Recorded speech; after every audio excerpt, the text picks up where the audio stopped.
मैं अरविंद कुमार यादव। मुझे 2019 में सेप्टिक डायग्नोस हुआ था। उसके बाद से उसमें काफ़ी इंफ्लेमेशन हो गया था और मैं उस समय से स्टिक पे चल रहा था। फिर मैंने ट्रीटमेंट लिया। मैं उस समय गुड़गांव में रहता था और वहाँ पे मैंने ट्रीटमेंट लिया तो सेप्टिक का तो इन्फेक्शन चला गया, लेकिन जो एंकल कार्टिलेज है वो लॉस हो गया और वहाँ से वो चलने पे वॉकिंग करने पे काफ़ी पेन होता था। फिर मैंने आयुर्वेदा को लिया, होम्योपैथ लिया, फिर उससे कुछ आराम नहीं हुआ। फिर मैंने अलग अलग डॉक्टरों से दिखाया, लेकिन ड्यूरिंग डिस्कशन मुझे वो कॉन्फिडेंस नहीं मिला ताकि मैं सर्जरी के लिए जा सकूं। वो डिस्कस करते थे लेकिन कुछ ना कुछ ऐसा बोल देते थे कि जैसे आ, हो सकता है कि इन फ्यूचर में कुछ कॉम्प्लिकेशन हो जाए या कोई प्रॉब्लम हो जाए, तो फिर मैं डिसीजन नहीं ले पाता था। फिर मैंने सर के पास आया और फिर यहाँ सर से डिस्कशन स्टार्ट हुआ।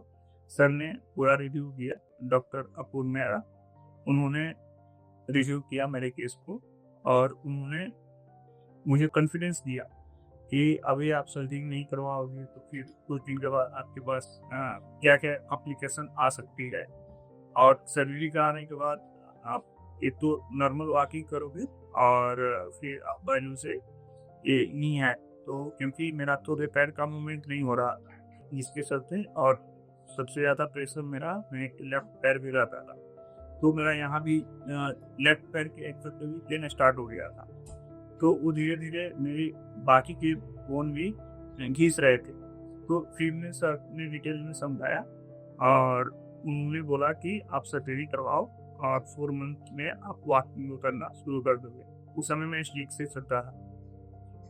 फिर मैंने सर्जरी प्लान किया और सर से मैंने सर्जरी करवाया।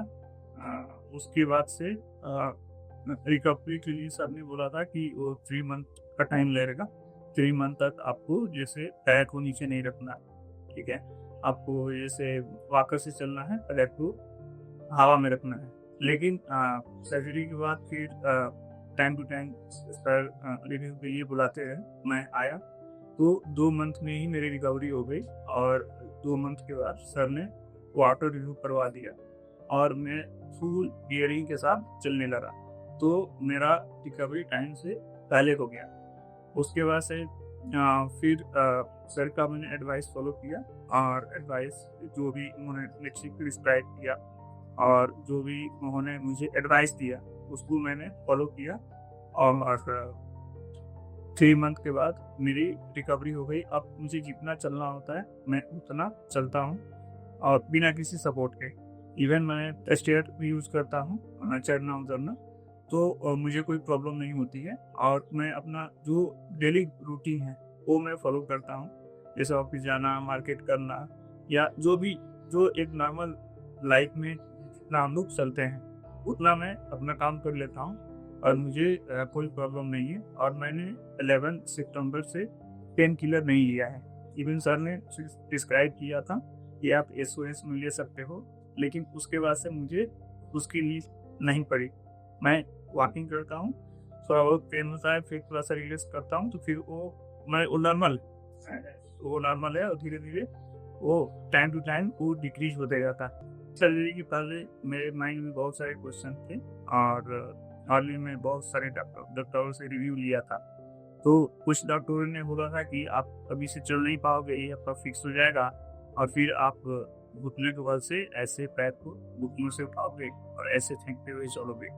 तो मेरे मन में भी काफ़ी तरह की डर थी, क्योंकि डॉक्टर का जो एडवाइस होता है हम लोग तो वही फॉलो करते हैं, तो मैं डर गया था। फिर मैं सर के बाद सर से मैंने बात किया तो सर ने बोला कि नहीं, ऐसा कुछ नहीं है, आप नॉर्मल चलोगे, आपका फिक्स होगा, लेकिन वो फिक्स होगा थोड़ा सा, अब नेचुरल तो नहीं है लेकिन वो फिक्स हो जाएगा, लेकिन ऐसा कोई केस नहीं है। मैंने सर्जरी करवाया और मैं अभी बिल्कुल ठीक हूँ और कोई प्रॉब्लम नहीं है। अगर किसी को एंकल फ्यूजन करवाना है या फिक्स करवाना है और इस टाइप की प्रॉब्लम है, तो मैं सजेस्ट करूँगा कि आप सर्जरी के लिए जाओ और सर्जरी के बाद आप अच्छा लाइफ व्यतीत करोगे क्योंकि बिफोर सर्जरी हमेशा वो पेन किलर लेना पड़ता है पेन के लिए, और वो पेन किलर ज़्यादा यूजफुल भी नहीं होता है, क्योंकि आप पेन किलर लेते हो फिर वो रिलीफ मिलता है जब तक आप बैठे हुए हो या लेटे हुए हो,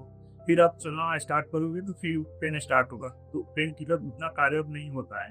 लेकिन सर्जरी के बाद आपको वो सारी परेशानियां आपको नहीं होंगी, आप आराम से चल सकते हो, वॉक कर सकते हो, और जो भी आपका डेली लाइफ है वो आपका फुलफिल होगा।